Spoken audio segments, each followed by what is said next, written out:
dan juga dikaruniai kesabaran. Terus bagaimana hubungan dengan anak Karena saya yang kedua-duanya sekolah baik. di pesantren? Sehat, syukur baik. Mau nanya, Sakit, sabar juga baik. Terima kasih Bapak. Namun yang lebih kita sukai adalah sehat dan syukur. Bismillahirrahmanirrahim. Assalamualaikum warahmatullahi wabarakatuh. Alhamdulillah wassalatu wassalamu ala rasulillah wa ala alihi wa ashabihi wa man tabi'ahum bi ihsani ila yaumiddin amma ba'd. Ikhwatul Islam, a'azani Allah wa yakum, para pemirsa Fatwa TV dan juga para pendengar radio dimanapun Anda berada. Alhamdulillah senang sekali di kesempatan yang berbahagia ini kami dapat menyapa Anda kembali di program live interaktif seputar tarbiyah Islamiyah atau pendidikan Islam. Dan program ini diasuh dan juga dibimbing oleh Al-Ustadz Nafi Zainuddin LC MHI Hafizahullahu Ta'ala. Dan seperti biasa juga kami direlay atau disiarkan juga oleh beberapa stasiun radio, diantaranya Radio Al-Hikmah Banyuwangi, Radio MDFM Probolinggo, kemudian Radio Bimbas Yogyakarta, Radio Sahabat Tegal, kemudian Radio Gema FM Bontang, Radio Hang FM Batam, kemudian Radio Tuah FM Riau, Radio Madinah Caruban, Radio Amuba Pangkal Pinang, kemudian Radio Dai Tengaran, dan terakhir Radio Mas FM Seragen. Dan alhamdulillah telah terhubung bersama guru kita Al-Ustadz Nafi Zainuddin Hafizahullahu Ta'ala, langsung dari kota Temanggung, Jawa Tengah. Sebelumnya kita sapa beliau terlebih dahulu. Assalamualaikum warahmatullahi wabarakatuh, Ustadz. Waalaikumsalam warahmatullahi wabarakatuh. Hayakallah ya. Hayakallah Ustaz. Ahlan Ustaz. Kaifa Ustaz? Gimana antum, sehat-sehat semua? Alhamdulillah sehat Ustaz. Alhamdulillah Ustaz. Barakallahu fikum Ustaz. Jazakallahu khairan atas waktunya Ustaz sudah bisa live pada hari ini Ustaz. Wa'alaikum wa yahyikum. Nah Ustaz. Ikhwatul Islam, azani Allah wa yakum, kami mengundang Anda untuk mengajukan pertanyaan. Anda bisa menghubungi layanan telepon kami di 021 2123 2333 di 021 2123 2333. Dan kepada Ustadz, mohon izin Ustadz untuk bisa menyampaikan nasihat pembuka Ustadz tentang di sini kami meminta nasihat Ustadz tentang sejauh mana Islam mengatur kesiapan orang tua jika memang ingin menikahkan putrinya setamat SMA dari pondok. Karena tidak sedikit hasil ta'aruf yang gagal berakhir dengan perceraian di usia muda. Karena minimnya pendalaman calon pasangannya. Terlebih di zaman fitnah seperti ini Ustadz. Mohon Ustadz nasihat untuk pembuka di pertemuan kali ini Ustadz. Tafadhol maskura Ustadz. Assalamualaikum warahmatullahi wabarakatuh. Innal hamdalillah nahmaduhu wa nasta'inuhu wa nastaghfiruh.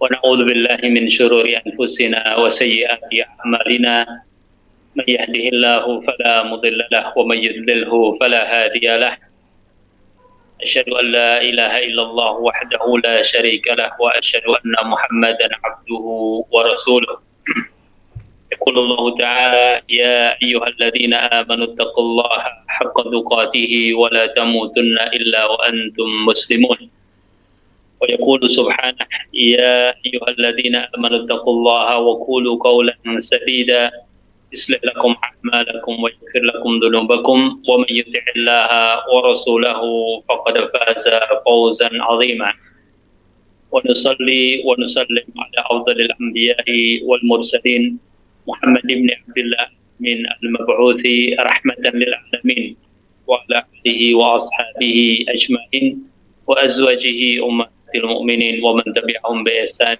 إلى يوم الدين.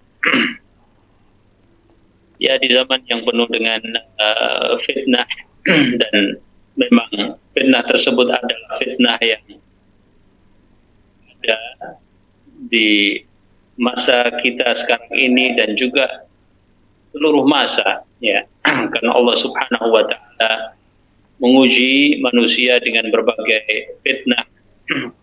Ada fitnatul mal, ada fitnatul nisa, ada fitnatul syubuhat, ya, dan berbagai fitnah.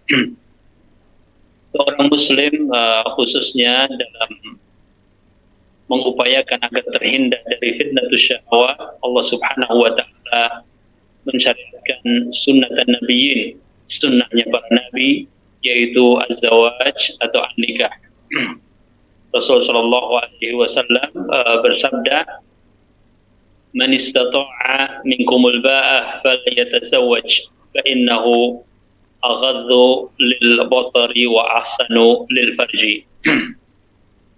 Barang siapa yang mempunyai kemampuan, maka hendaklah dia menikah karena dengan menikah itu lebih memelihara pandangan dan menjaga kehormatan. Tadi disampaikan oleh akhuna Ahmad kaitannya dengan mungkin ta'aruf yang menemui kegagalan atau pernikahan dini yang menemui kegagalan. Kalau ta'aruf gagal, ya memang berbagai proses, ya Allah Subhanahu wa Ta'ala telah menetapkan setiap orang dengan nasibnya. Maka gagalnya sebuah ta'aruf tentu saja adalah salah satu di antara proses yang Allah Subhanahu wa Ta'ala kehendaki pada diri seseorang, dan insyaallah ta'ala kita selalu mengharapkan bahwa kaum muslimin dan kaum muslimat Allah Subhanahu wa Ta'ala jaga kehormatan mereka dengan pernikahan-pernikahan yang syar'i. Sebuah sunnah yang Allah Subhanahu wa Ta'ala tetapkan kepada para anbiya alaihi wassalatu wassalam, dan dengan itulah Allah Subhanahu wa Ta'ala menjaga keturunan, dengan itu Allah Subhanahu wa Ta'ala menjaga kaum muslimin dan kaum muslimat. Adapun sejauh mana kesiapan orang tua untuk mempersiapkan ya anak-anaknya yang mungkin baru lulus SMA, ya dengan niat untuk menjaga iffah, untuk menjaga kehormatan, kemudian dinikahkan pada usia tersebut. Tentu usia selagi usia adalah usia yang sudah balik, maka insya Allah secara fisik dia sudah mulai mempunyai kesiapan. Selanjutnya adalah kesiapan-kesiapan yang kaitannya mungkin dengan perkara-perkara lain. Mungkin dalam hal ini saya sampaikan dua hal. Yang pertama adalah bagaimana orang tua mempersiapkan putra-putrinya untuk menyambut andika, ya, menyambut sunnatullah pada hamba-hambanya yang beriman, yaitu dengan pembekalan yang pertama adalah bekal syar'i, yang kedua adalah bekal yang kaitannya dengan ilmu atau lika-liku kehidupan dalam rumah tangga. Ini penting, ya. Oleh karenanya jauh-jauh hari sebenarnya bisa dipersiapkan, dan hakikatnya setiap orang yang ingin menikah maka wajib baginya untuk mempelajari perkara-perkara yang berhubungan dengan ahkamun nikah. Dan dalam hal ini lebih kita fokuskan kepada peran orang tua, ya. Peran orang tua memfasilitasi untuk hal itu, melihat apakah sudah ada kesiapan kepada baik putra atau putrinya ataupun calon menantunya. Bisa saja sambil menunggu hari pernikahan yang insya Allah akan terjadi, maka dipastikan, ya, dijelaskan tentang perkara-perkara yang berhubungan dengan ahkam an-nikah, ya. Dan mungkin bisa juga diprioritaskan kalau tadi disampaikan tentang kemungkinan terjadi kegagalan karena usia dini, maka perlu juga membekali beberapa hadis atau petunjuk Rasulullah Shallallahu Alaihi Wasallam yang kaitannya erat dengan kehidupan rumah tangga. Contohnya bahwasanya Allah Subhanahu Wa Taala menjadikan laki-laki itu adalah pemimpin keluarga, sebagaimana Allah Subhanahu Wa Taala firmankan di dalam Al-Quran, "Ar-rijalu qawwamuna 'alan nisa'i bima faddalallahu ba'dahum 'ala ba'din wa bima anfaqu min amwalihim." Kemudian Rasul Shallallahu Alaihi Wasallam misalnya mengatakan, "La taghdab walakal jannah." Jangan marah, bagimu surga. kadang-kadang kehidupan rumah tangga ya sering kali dihiasi dengan perkara-perkara yang memang menjadikan silang pendapat antara suami dan istri. Tetapi itu adalah satu hal yang sangat alami, ya, satu hal yang sangat wajar terhadap kehidupan berumah tangga. Yang paling penting adalah bagaimana menyelesaikannya. Maka hadis yang seperti ini adalah hadis yang insya Allah juga sangat bermanfaat bagi baik suami ataupun istri dan keberlangsungan keduanya. Ya. Banyak hal yang kadang-kadang membuat istri atau suami ya tiba-tiba kemudian ya namanya memulai hidup yang baru yang kadang-kadang banyak yang tidak disangka-sangka. Tapi kuncinya adalah jangan marah, ya. Selesaikan permasalahan yang ada nanti dengan kepala dingin yang dibarengi dengan iman kepada Allah, niat ibadah dan seterusnya.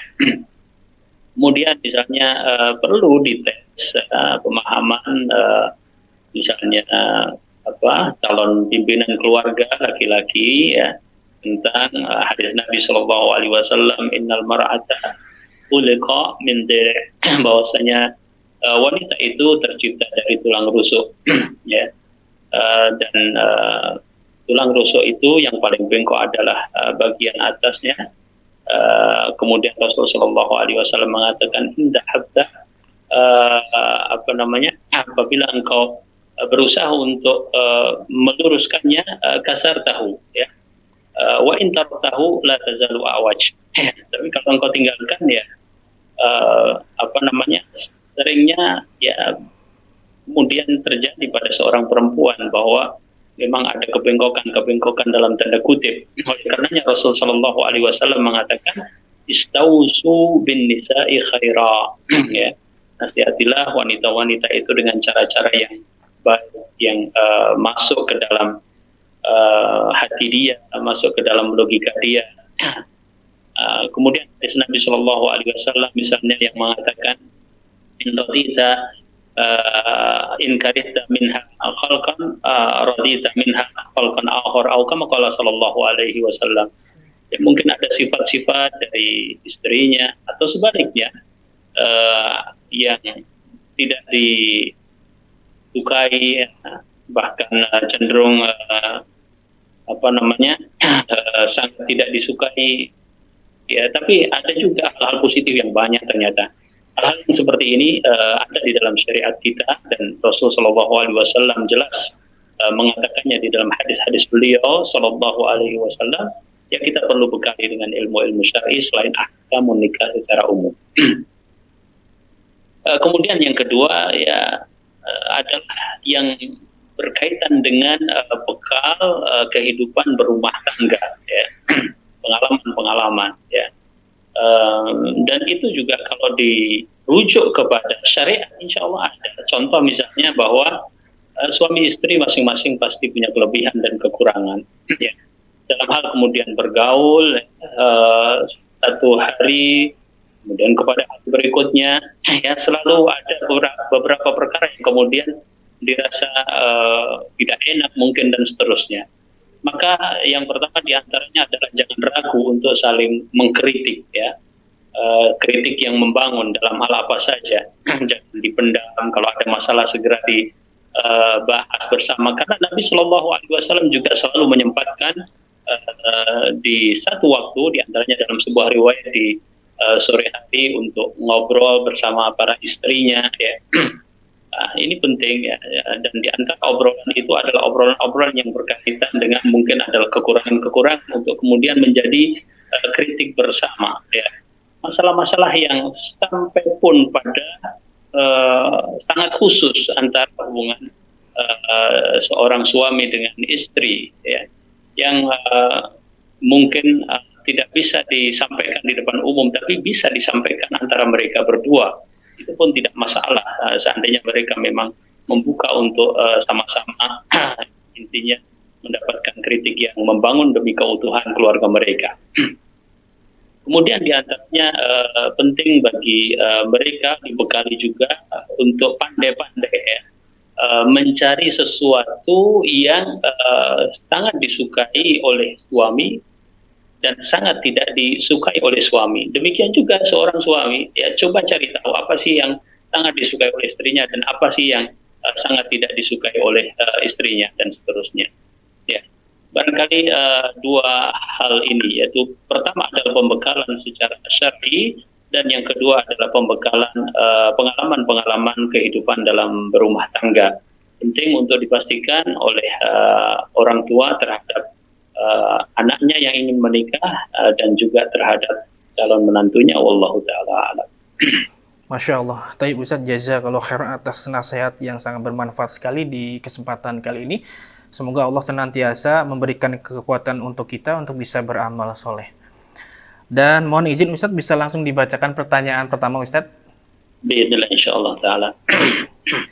Bismillah. Pertanyaan pertama Ustaz. Assalamualaikum Ustaz, dari hamba Allah di Riau.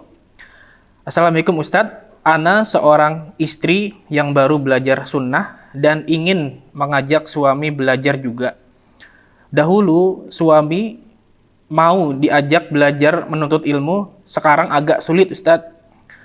Dan alhamdulillah suami ana memang orangnya bisa dibilang baik, pembawaannya lembut dan tidak pernah ngomong kasar. Dia agak heran dan menilai kenapa orang-orang yang sudah ngaji seperti belajar penuntut ilmu, kadang-kadang kata-katanya dan tindakannya tidak sesuai Ustaz.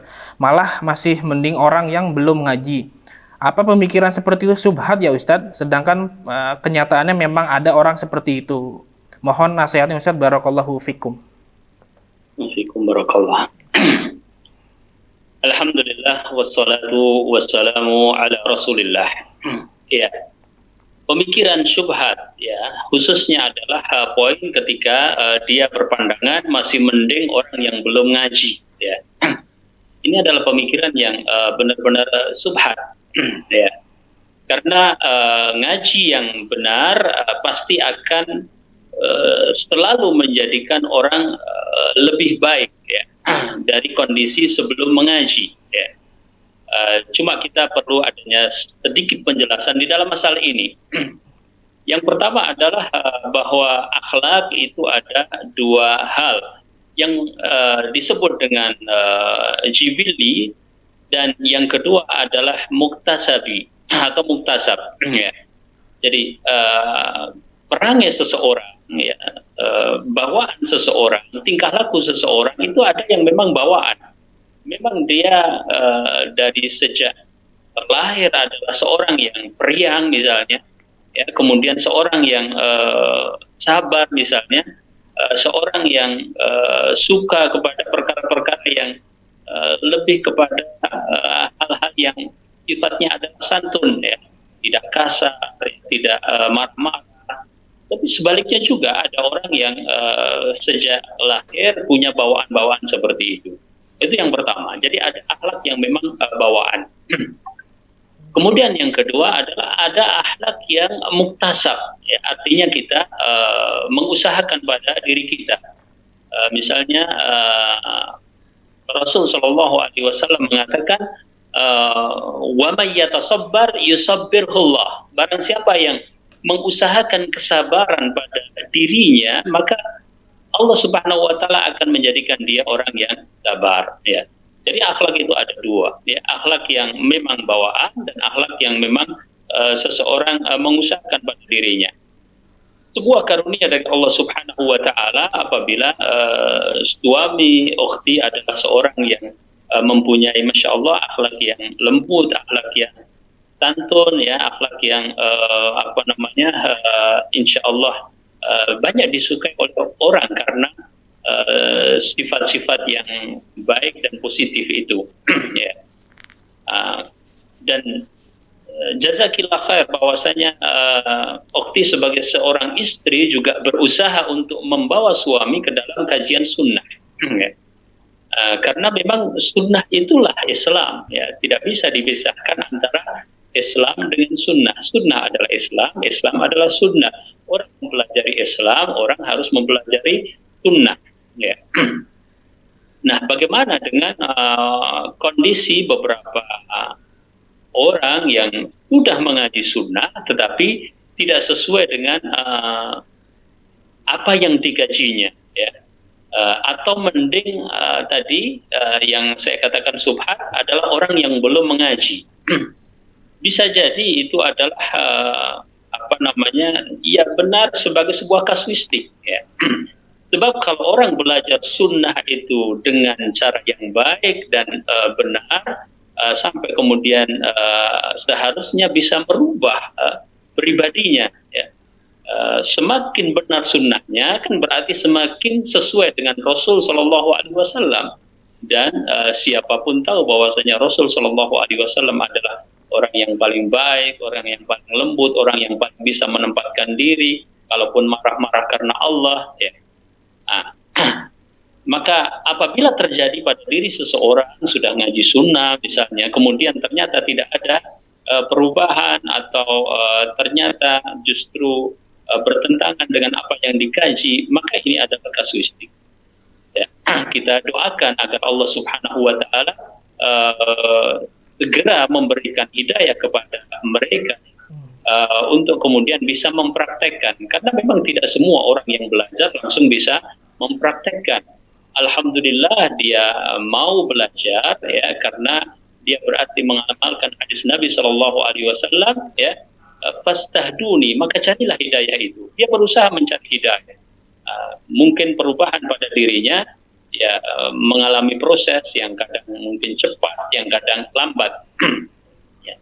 Jadi pada diri seseorang yang belum nampak, ya, perubahan akhlaknya, mungkin sudah ada perubahan akhlaknya kepada Allah. Sebab agama Allah Subhanahu Wa Taala ini adalah akhlak. Inna mau'ithu liutammima makarimal akhlak. Yang pertama adalah akhlak kepada Allah. Mungkin dia perbaiki tauhidnya, mungkin dia perbaiki keyakinannya, tetapi mungkin dalam memperbaiki akhlaknya terhadap sesama manusia, ya, belum begitu nampak atau belum begitu kelihatan bekas-bekas dari kajian tersebut, ya. Teruslah mengaji, ya. Bahkan perlu diyakinkan kepada suami ukhti bahwasanya banyak sekali contoh, ya, insyaallah taala ikhwan, teman-teman, mungkin sahabat-sahabat yang mengaji sunnah dan perubahan akhlaknya masya Allah begitu bagus, ya. Amanah dalam menjaga waktu, ya. Kemudian juga beruluk salam kepada siapapun. Yang pasti biasanya orang-orang yang sudah ngaji sunnah ini nggak berani berkata kasar sama orang tua, berusaha untuk berbakti benar dengan orang tua, ya. Kemudian mengajak orang untuk berbuat baik. Perlu diyakinkan, banyak contoh, ya. Mungkin tadi kasuistik 1-2 orang, dan Allah yahdi, semoga Allah Subhanahu Wa Taala memberikan petunjuk kepada orang-orang yang seperti itu. Jadi perlu dikasih semangat, pokoknya semakin sesuai dengan sunnah Nabi, harusnya semakin sesuai dengan Nabi Shallallahu Alaihi Wasallam. Maka kita lihat bahwasanya para sahabat ridwanullah alaihim ajmain adalah orang-orang yang paling baik, sebagaimana dikatakan oleh Abdullah bin Mas'ud radhiyallahu ta'ala anhu, ya. Man kana minkum muta'assiyan falyata'assa bi ashabi Muhammadin sallallahu alaihi wasallam. Siapa di antara kalian yang ingin melihat contoh, maka contohlah para sahabat. Nah, di sini juga penting, kadang-kadang kita terjebak ke dalam figuritas, ya. Terjebak ke dalam ta'assub kepada masing-masing pribadi.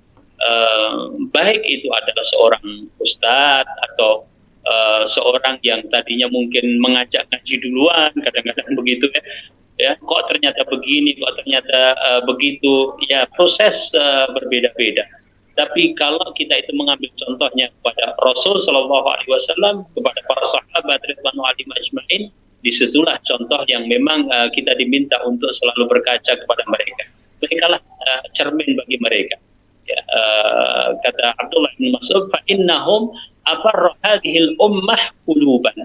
Mereka ini para sahabat itu paling baik hatinya, wa amakuha ilman, dan paling tinggi ilmunya. Jadi ada kesesuaian, ilmunya banyak, ya. Kemudian juga ternyata merubah hati menjadi hati-hati yang paling baik, ya.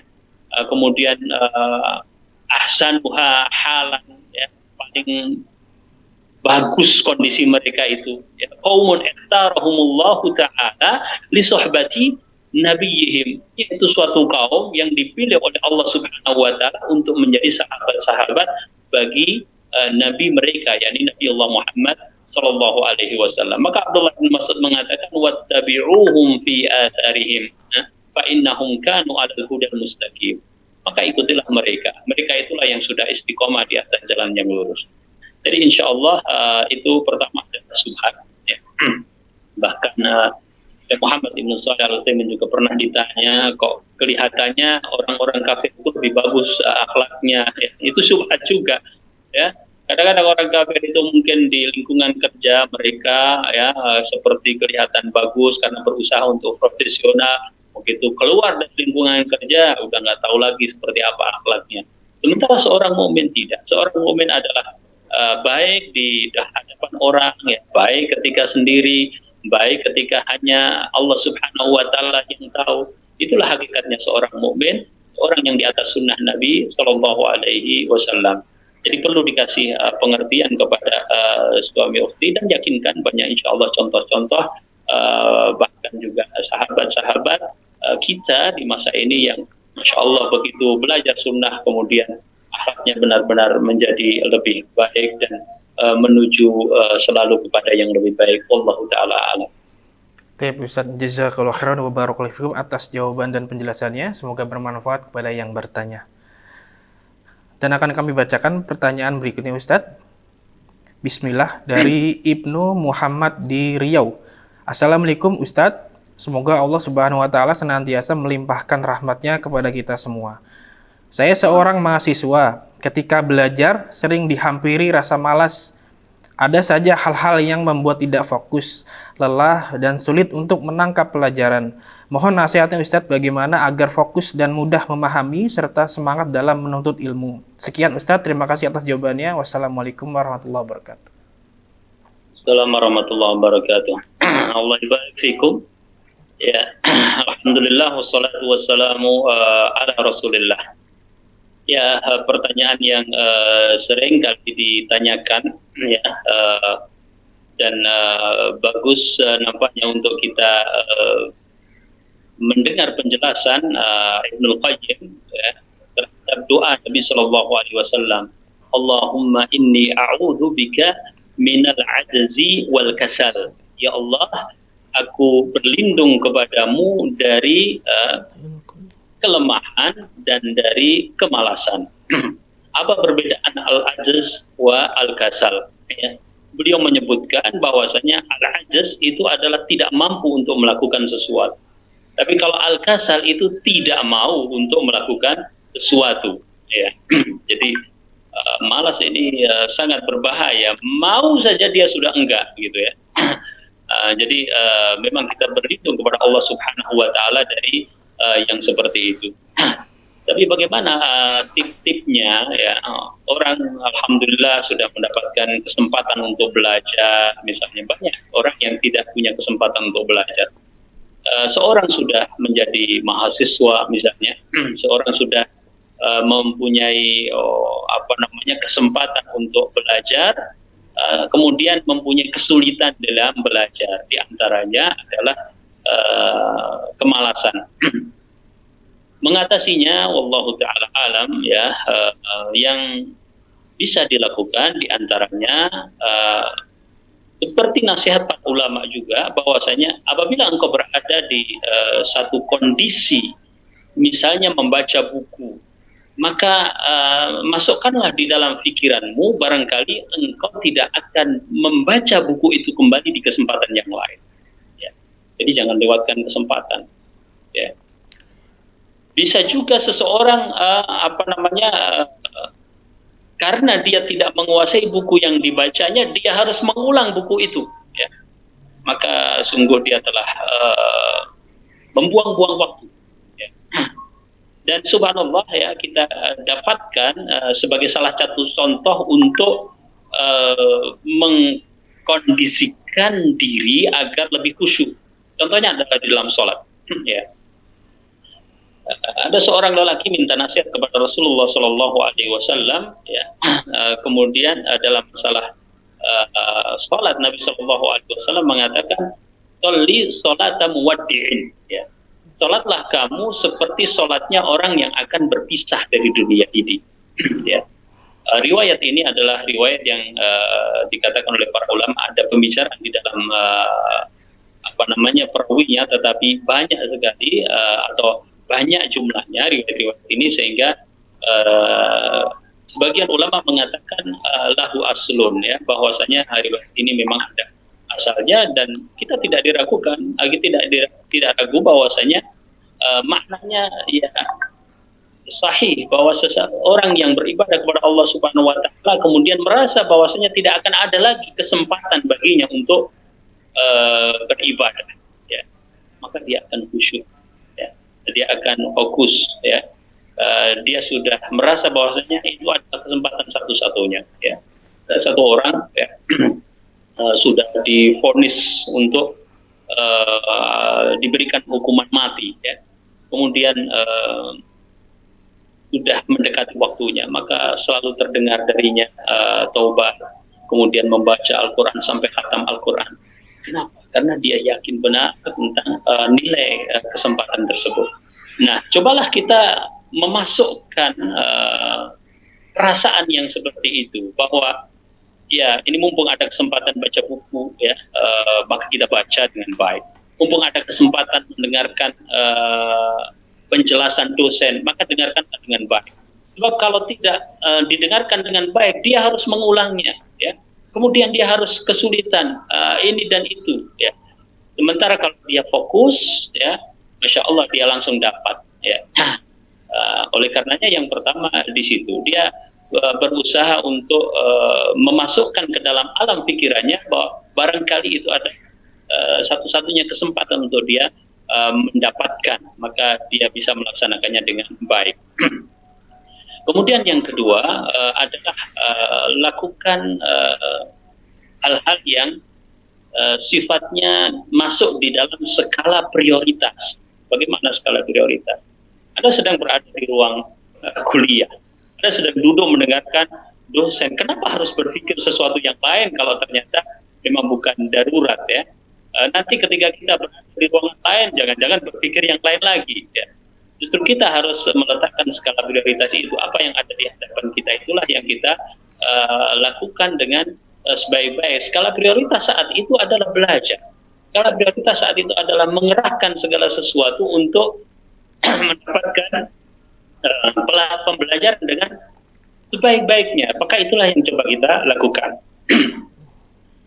Kemudian poin yang ketiga mungkin adalah ya perlu menjaga kondisi kebugaran tubuh, istirahat yang cukup, ya. Di dalam sebuah hadis Rasulullah Shallallahu Alaihi Wasallam mengatakan, alaikum minal amali ma tutiqun, ya, hendaklah kalian melakukan sebuah amal yang kalian mampu, ya. Wallahi la yamalullah hatta tamallu. Jadi Allah Subhanahu wa taala itu akan bosan, ya, tidak memberikan pahala karena seseorang sudah bosan duluan, ya. Dia sudah meninggalkan amalan-amalan yang seharusnya dia mendapatkan balasan itu, ya.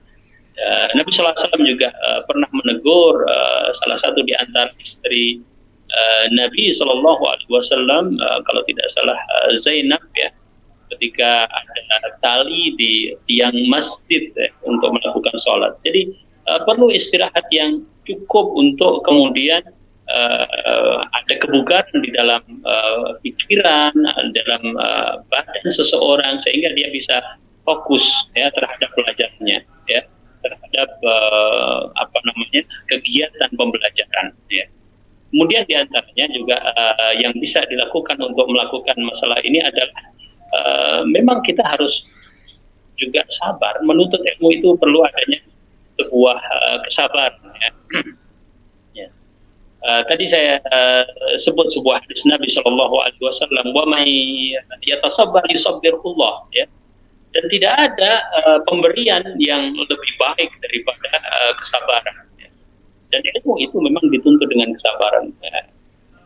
Sudah mulai duduk di majelis gitu, sudah mulai ingin meninggalkan majelis ini kan karena tidak sabarnya seseorang di dalam menuntut ilmu. Justru kita harus didik agar diri kita mampu bersabar sehingga ilmu itu bisa masuk ke dalam diri kita. Ya, karena itu memang merupakan hal yang barangkali belum ada pada diri seseorang, ya, maka dia mengusahakan kesabaran itu pada dirinya. Dan ketahuilah bahwasanya fokus di waktu tertentu, konsentrasi pada saat tertentu dalam waktu yang sedikit, itu lebih baik daripada lama akan tetapi dia tidak fokus. Ya. Makanya di antara perbuatan yang juga disukai oleh Nabi Shallallahu Alaihi Wasallam adalah ya, yang sedikit tapi terus menerus dilakukan. Ya. Ketimbang banyak akan tapi sekali dua kali kemudian dia tinggalkan.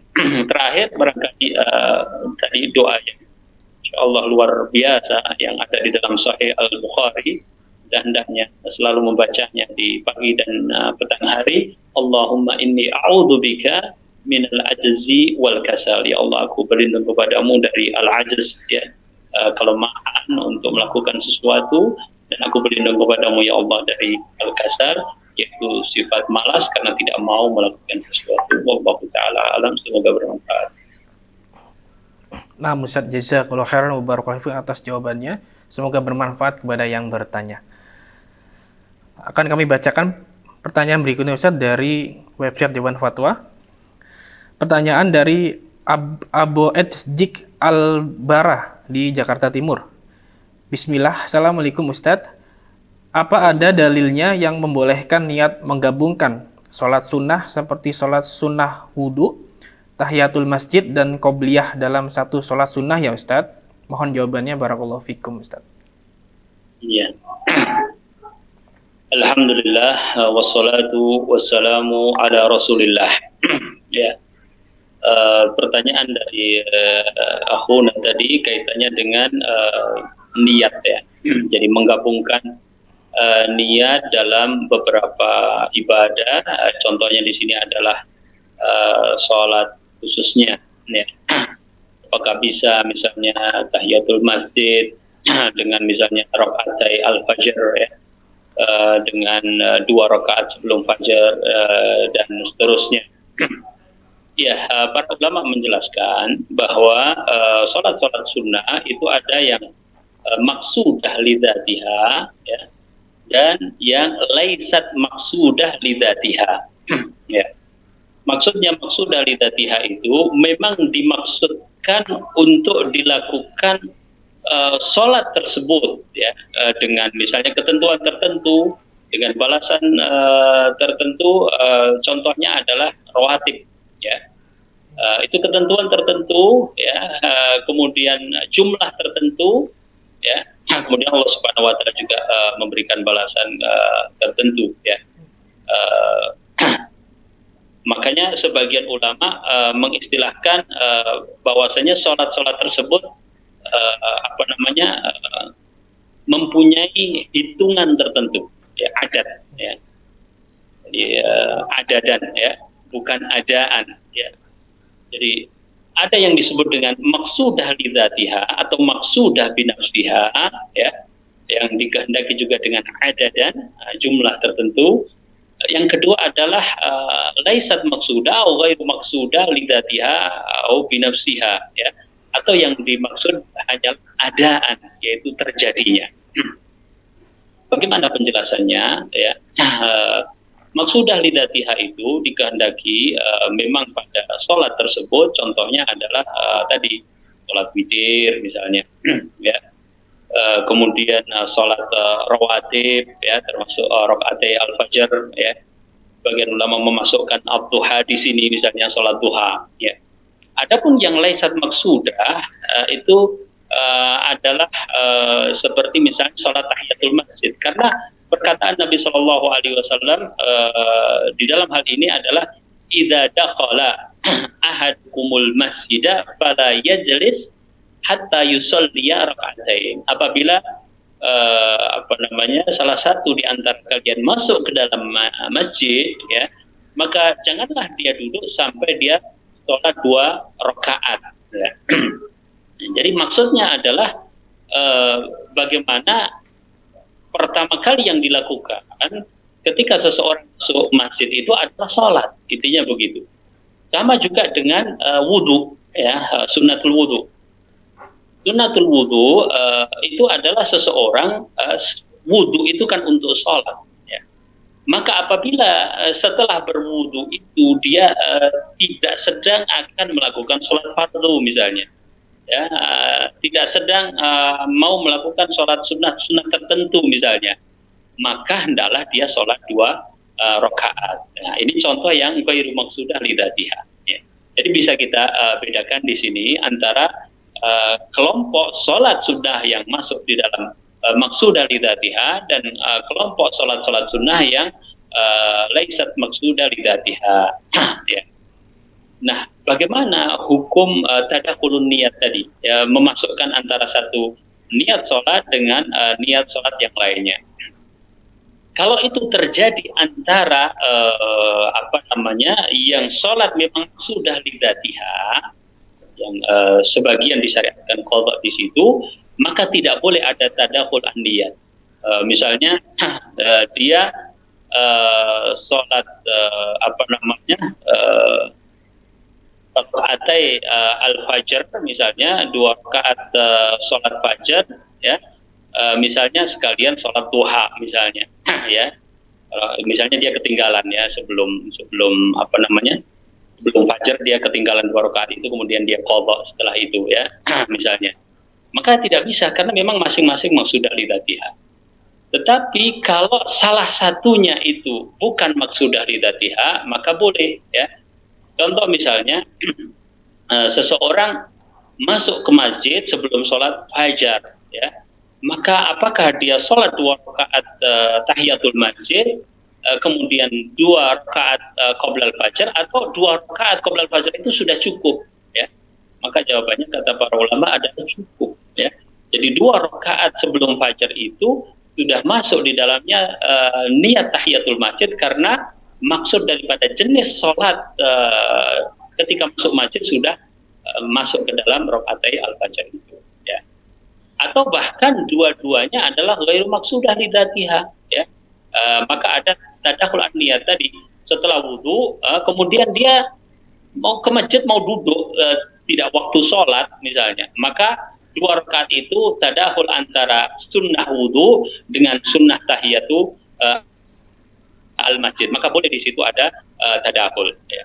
Jadi itulah yang dijelaskan oleh para ulama, wallahu taala alam, boleh tadakhul an-niyat kalau antara sunat sholat yang ghairu maqsudah lidatiha, atau antara salah satu sholat sunat yang ghairu maqsudah lidatiha dengan salah satu sholat sunat yang maqsudah lidatiha, wallahu taala alam. Ustaz, jazakallahu atas jawabannya, semoga bermanfaat kepada yang bertanya. Dan akan kami bacakan pertanyaan berikutnya, Ustaz, dari website Dewan Fatwa. Bismillah, dari Ailah di Jampang, Ustaz. Assalamualaikum, Ustaz. Saya mencoba belajar agama dan untuk istiqomah agar selalu dalam keadaan semua ibadah karena Allah, tapi itu sangat sulit. Apakah yang membuat itu semua menjadi sulit, ya Ustaz? Dan apakah dosa dan akan mengurangi tingkat ibadah jika masih sering bercanda gurau dengan lawan jenis dan tutur kata bahasa yang kasar serta kumpul yang tidak ada manfaatnya, ya Ustaz? Dan apakah yang menghalangi masuknya hafalan-hafalan tersebut, Ustaz, karena faktor dosa-dosa, Ustaz? Mohon nasihatnya, Ustaz. Barakallahu fikum. Assalamualaikum warahmatullahi wabarakatuh. Barakallah, pertanyaan dari saudari Ailah di Jampang Kulon. Alhamdulillah wassalatu wassalamu ala Rasulillah. Ya, beliau sedang berupaya untuk semakin hari semakin bertambah ilmunya dan semakin bertambah amalannya dan diberikan istiqomah, ya. Dan istiqomah ini adalah sesuatu yang sangat berharga dan sangat dipuji oleh Allah Subhanahu wa taala. Rasulullah sallallahu alaihi wasallam juga perintahkan kepada salah seorang sahabat, "Qul amantu billah tsumma istaqim." Katakanlah aku beriman kepada Allah, kemudian istiqomahlah. Ya. Kemudian tadi saudari kita menyebutkan beberapa kendala untuk berupaya agar tetap bisa istiqomah, artinya semakin hari semakin baik gitu ya. Masih banyak godaan-godaan mungkin ya. Kemudian juga masih kadang-kadang mungkin bercanda dengan teman laki-laki yang tentunya bukan mahram dan tidak diikat dengan tali yang syar'i. Atau bahkan tadi ada misalnya perkataan-perkataan yang kasar dan sebagainya. Ya. Nasihat kami yang pertama adalah ketetapan sebuah hidayah dan istiqomah yang ada di dalam jiwa itu perlu kita minta dari Allah Subhanahu wa taala. Makanya di dalam Al-Qur'anul Karim diajarkan kepada kita untuk berdoa kepada Allah Subhanahu wa taala, Rabbana la tuzigh qulubana ba'da idh hadaitana wa hab lana min ladunka rahmah innaka anta al-wahhab. Wahai Rabb kami, ya, janganlah Engkau palingkan hati-hati kami setelah Engkau berikan petunjuk kepada kami, ya, dan berikanlah kepada kami rahmah, ya. Sesungguhnya Engkau adalah Al-Wahhab, Zat yang Maha Memberi. Kita minta kepada Allah Subhanahu wa taala karena memang hati ini lemah, apalagi seorang yang baru berpindah dari satu kebiasaan kepada kebiasaan yang lainnya. Banyak orang-orang yang baru berhijrah, orang-orang yang baru ingin meninggalkan lingkungan yang maksiat, tentu banyak itu tarikan-tarikan, godaan-godaan. Maka kita minta istiqomah kepada Allah Subhanahu wa taala, ya. Karunia ini sangat mahal, tidak bisa dibeli dengan apapun, ya. Nah, begitu itu masuk ke dalam hati kita, maka kita berusaha untuk menjaganya. Bagaimana menjaganya? Kita meminta kepada yang memberi, yaitu Allah Subhanahu wa taala. Maka kita berdoa, Rabbana la tuzigh qulubana ba'da idh hadaitana, ya. Dan Rasul sallallahu alaihi wasallam juga menunjukkan kepada kita untuk kita berdoa di dalam hal ini, ya. Bagaimana doa untuk menetapkan hati, ya muqallibal qulub, ya, tsabbit qalbi ala dinik. Wahai Zat yang membolak-balikkan hati, tetapkanlah hatiku di atas agamamu, ya, di atas sunnah, di atas ketaatan, ya. Kita meminta kepada Allah Subhanahu wa taala. Kemudian yang kedua, bahwasanya tentu, ya, istiqomah itu kan berlawanan dengan maksiat, ya. Karena maksiat itu berarti seorang tidak sempurna di dalam keistiqomahannya, ya. Makanya maksiat itu bahkan cenderung melahirkan kemaksiatan yang lain. Dan kalau tadi hidayah itu kaitannya erat dengan hati, ya, bagaimana itu dijaga benar hatinya, maka maksiat itu adalah perbuatan yang mematikan hati, ya. Di dalam sebuah syair yang masyhur diriwayatkan dari Abdullah bin Mubarak, ya, beliau yang mengatakan bahwasanya ra'aitu dzunuba tumitu al-quluba. Nah, aku melihat bahwasanya dosa itu mematikan hati, ya. Wa qad yurithu dhulla idmanuha, dan terus menerus melakukan perbuatan-perbuatan dosa itu, maka itu semakin menghinakan diri kita, ya. Makin hati ini susah untuk istiqomah, ya. Hatinya mati karena kebanyakan dosa, dan ada dalam hadis Nabi Shallallahu Alaihi Wasallam yang menunjukkan makna tersebut, bahwasanya titikkan sebuah titik hitam di dalam hati seseorang karena perbuatan-perbuatan dosa, ya. Dan semakin banyak maka semakin rasa hina hati tersebut, dan semakin tidak bisa istiqomah. Kenapa? Ya, karena istiqomah itu adalah sesuatu yang sangat berharga. Ya. Sementara maksiat itu yang mengotori, maka tidak bisa bercampur di situ. Ya. Sedangkan tarkud dzunub hayatul lil qulub. Nah, bahwasanya kita meninggalkan dzunub, dosa-dosa itu, disitulah hidup hati itu. Ya. Allah Subhanahu wa taala akan berikan kehidupan yang baik. Oleh karenanya memang kemaksiatan itu mempengaruhi seseorang di dalam masalah istiqomah. Nah, oleh karenanya kita berusaha untuk menjauhi kemaksiatan. Bahkan ya memang kita merasakan ya bahwasanya maksiat itu juga mempengaruhi juga di dalam masalah talibul ilm. Sehingga masyhur juga dari Al-Imam Asy-Syafi'i rahimahullahu taala ketika beliau meminta nasihat kepada guru beliau tentang cara menghafal, tentang kenapa hafalannya tidak kuat ya. Al-Imam Asy-Syafi'i rahimahullah ya. Beliau memberikan syakwa, berikan pengaduan kepada guru beliau ya. Yaqautu ila waqi'in su'i hifzi ya. Fa arsyadani ila tarki al-ma'asi ya. Aku membuat syakwa, aku mengeluh kepada Waqi' tentang buruknya hafalanku ya. Kemudian beliau memberikan petunjuk kepadaku untuk meninggalkan kemaksiatan ya. Wa akhbarani bi anna al-ilma nurun wa nurullahi la yuhda lil 'asi. Dan beliau mengatakan bahwasanya ya ilmu itu adalah cahaya ya. Dan cahaya itu tidak diberikan kepada orang-orang yang bermaksiat. Jadi luar biasa ternyata ada pengaruh, karena memang ilmu itu adalah untuk menuju ketaatan kepada Allah Subhanahu wa taala. Apa gunanya juga kalau ilmu itu hanya dihafal ya, kemudian hanya dijadikan sebagai pengetahuan, tetapi tidak merubah seseorang, tidak menjadikan seseorang lebih taat, tidak menjadikan seseorang lebih istiqomah ya, maka kemudian cenderung bermudarat ya. Namun benar bahwasanya ada hubungan, bahwa ilmu itu adalah cahaya dari Allah Subhanahu wa taala, dan cahaya Allah Subhanahu wa taala diberikan kepada orang-orang yang bertakwa, kepada orang-orang yang taat, kepada orang-orang yang menjauhi maksiat. Wallahu taala a'lam. Semoga bermanfaat bagi beliau. Ustaz, jazakallahu atas jawaban dan penjelasannya, semoga bermanfaat kepada yang bertanya. Dan mungkin kita bacakan pertanyaan terakhir di kesempatan kali ini, Ustaz.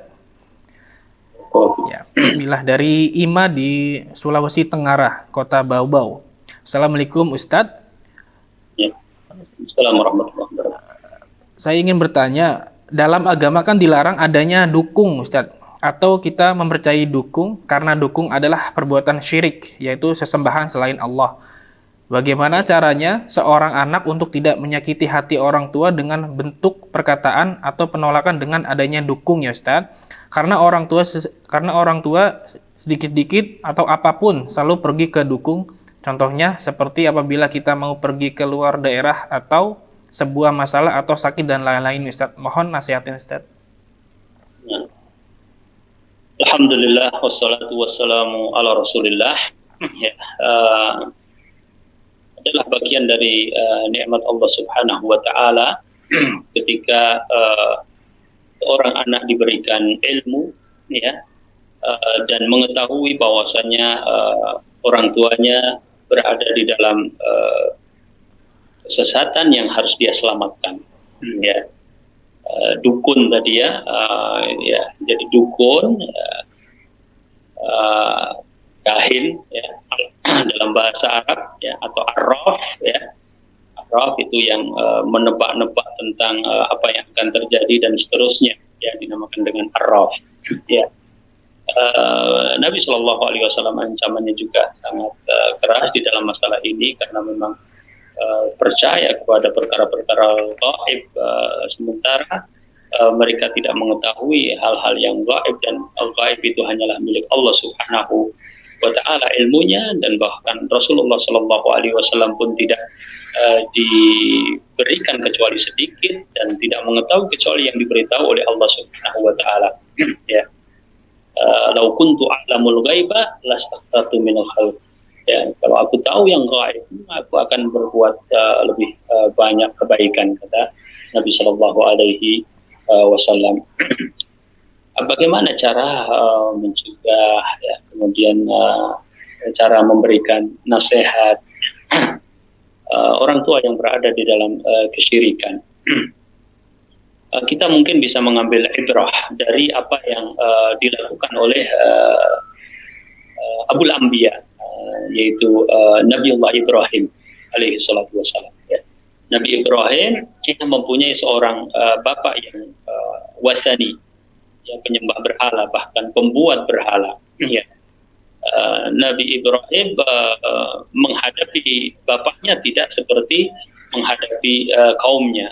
Ya, dua-duanya mempunyai tahapan, akan tapi tahapan atau tadarruj yang dilakukan oleh Ibrahim alaihissalatu wassalam kepada bapaknya, ya, berpindah dari satu hal kepada hal yang lain, kepada yang lebih mudah, kepada yang lebih mudah untuk difahami. Maka di antara perkataan yang Allah Subhanahu wa taala abadikan di dalam Al-Qur'anul Karim adalah ya abadi inni qad ja'ani minal ilmi ma lam ya'tika. Ya. Wahai bapakku, aku mendapatkan ilmu yang ilmu itu tidak engkau punyai. Ya. Jadi tidak menggunakan misalnya kata-kata ya bapak nggak ngerti, saya ngerti, ya. Tapi dipakai ungkapan yang lebih lembut dari itu. Ya. Maksudnya adalah bahasa penyampaian. Ya, substansinya memang kita ingin menghilangkan kesyirikan itu, tetapi karena bapak dan punya hubungan tertentu dengan anak, maka Nabiullah Ibrahim alaihissalatu wassalam membuat sebuah sikap di mana Allah Subhanahu wa taala ceritakan itu di dalam Al-Qur'an, ya. Ungkapan yang lembut, ya. Ungkapan yang bisa dipahami, bahkan ketika bapaknya marah pun, ya, Nabi Ibrahim masih menjanjikan untuk memintakan ampun kepada Allah Subhanahu wa taala. Jadi itu yang pertama. Yang pertama adalah bahwasanya dia berusaha untuk menggunakan kata-kata yang baik dan cara-cara yang baik, tetapi pastilah kita itu harus menjelaskan kebenaran, dan kadang-kadang nanti tetap ada benturan, dan kadang-kadang kita tetap harus kemudian sabar dengan hal-hal itu pasti.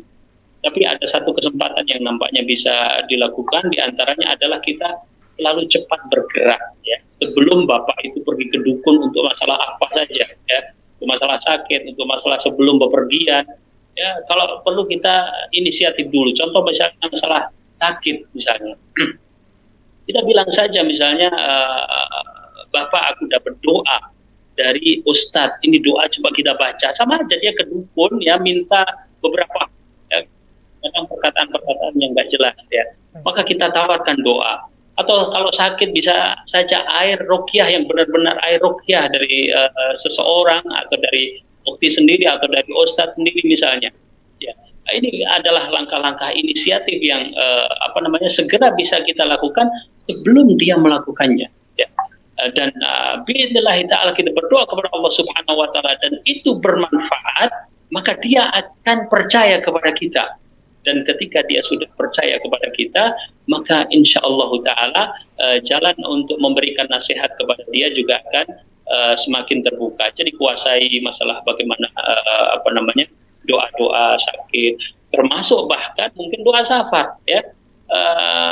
Apa petunjuk-petunjuk Islam tentang safar, termasuk doa safar, ya, bisa kita tulis, bisa kita berikan sebelum seseorang melakukan safar. Wallahu ta'ala a'lam, ya. Insya Allah itu adalah di antara tips atau di antara cara yang bisa dilakukan. Semoga Allah Subhanahu wa taala memberikan taufik, memudahkan kita semuanya, dan memberikan petunjuk serta istiqomah kepada kita semuanya, Allah. Amin ya rabbal alamin. Baik, Ustaz, jazakallahu khairan atas jawaban dan penjelasannya. Semoga bermanfaat pada yang bertanya. Dan demikianlah live interaktif pada kesempatan kali ini. Semoga apa yang disampaikan Ustaz bisa bermanfaat untuk kita dan kita bisa mengambil faedahnya. Dan kami kru yang bertugas mohon undur diri. Terima kasih atas partisipasinya. Mohon maaf bila ada kekurangan. Dan kita tutup dengan kafaratul majelis. Subhanakallahumma wa bihamdika asyhadu alla ilaha illa anta astaghfiruka wa atubu ilaik. Wassalamualaikum warahmatullahi wabarakatuh.